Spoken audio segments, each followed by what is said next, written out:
What's up, guys? Welcome back to Disciplined Paths, Disciplined Weightlifting. As you may or may not be able to tell from my voice, I'm a little under the weather, so bear with me on that one. This won't be the masterpiece of audio quality that you guys are expecting. But basically today I'm going to be going over 5 things to expect from your first weightlifting meet.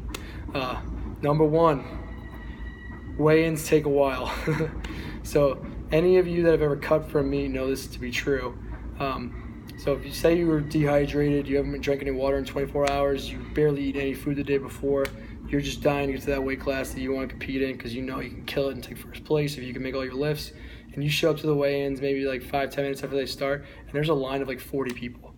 Now you have to wait 40 minutes before you weigh in.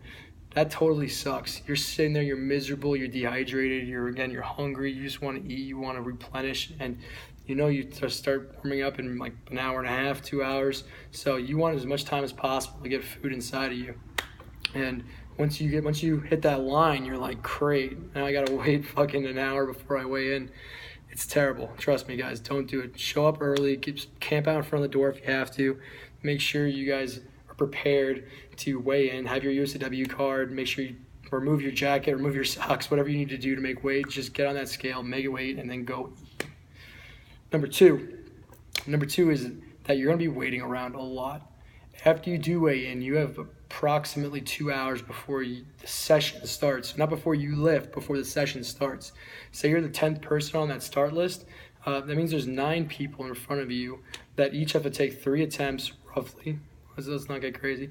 Roughly, before you start. Each one of those attempts has a minute clock. So if you're coaching somebody, assume each one of those attempts is going to take a minute. Now, I know they won't, but between them resetting the bar, resetting the clock, it's roughly a minute per attempt. So that's 27 minutes before you have to even think about getting on the platform.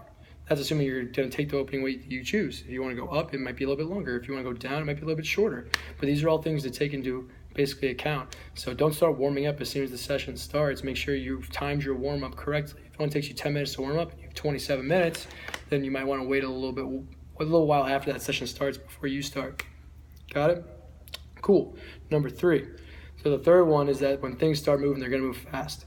So as soon as you hit that opening snatch or opening clean and jerk, depending on how big your jump is, you're probably going to be on deck again pretty fucking quickly. Again, there are some weights that are traffic jam weights. It's different for women and men, so I'm not even going to go into specifics, but there are certain weights that a lot of people like to open at or like to take second attempt at or like to take third attempt at. So you might get stuck in a little traffic jam, but roughly you're looking at anywhere from 5 to 8 minutes between your first attempt and your last attempt. This is not powerlifting. It's not round robin, so it doesn't go all the way back up, then all the way back down 3 times. It just goes up, up, up, up, up until the session's over. So that's number 3, guys. Number 4 is a good one. So this is more relevant on a national stage, but still relevant on a local stage. Make sure you have a coach watching the cards. So especially more competitive coaches, they like to give their athlete the biggest advantage possible. I know that winning a local meet isn't exactly like something crazy. I mean, don't get me wrong. It's an accomplishment to win any competition that you're in. But if it's not like a national level competition, I don't really see like having to play games with your opponents and stuff like that, but a lot of coaches do. A lot of coaches love having their athletes win and I feel that. I wish my athletes could win every competition they do, but they can basically manipulate the cards so that you have to go early. So if you're in your second to last warm up, they can make a switch on their athlete's attempt so that you're up. So you need to make sure you have a coach watching the cards for you to make sure that they know when you're going to be going and make sure that you're basically not getting screwed over and pushed onto the platform before you're ready. So have a coach watching your cards. Have somebody that's there responsible for you. If you're running back and forth, warming up, trying to watch your own card, things can get hectic. I know, I've done it myself. So make sure you guys have somebody there watching for you. Finally, number 5. It's going to be exhausting. So you probably deloaded for this meet. You're ready.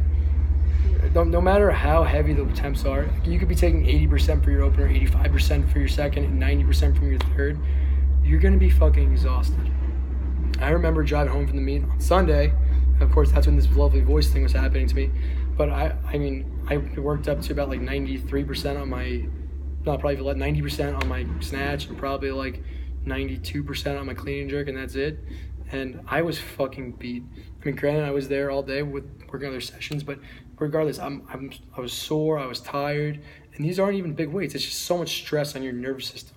You're just like so much adrenaline flowing through your body. Everything's pumping as hard as you can. The weights feel so light. Everything feels crazy. And then afterwards, as soon as it's over, you just crash hard. You'll never have a better night's sleep than after a weightlifting meet. I promise you that. It's unreal. You just feel completely and utterly exhausted. And that, guys, are my 5 things to expect from your first weightlifting meet. And I'm Disciplined Pat. And as you can tell, I'm a little sick, so I'm going to call it early here. Yeah, early. It's a fucking basically 6-minute video. Anyway, I hope you guys enjoyed the video. And I will see you guys on next week's edition of Disciplined Pat's Disciplined Weightlifting. I'm out. Goodbye.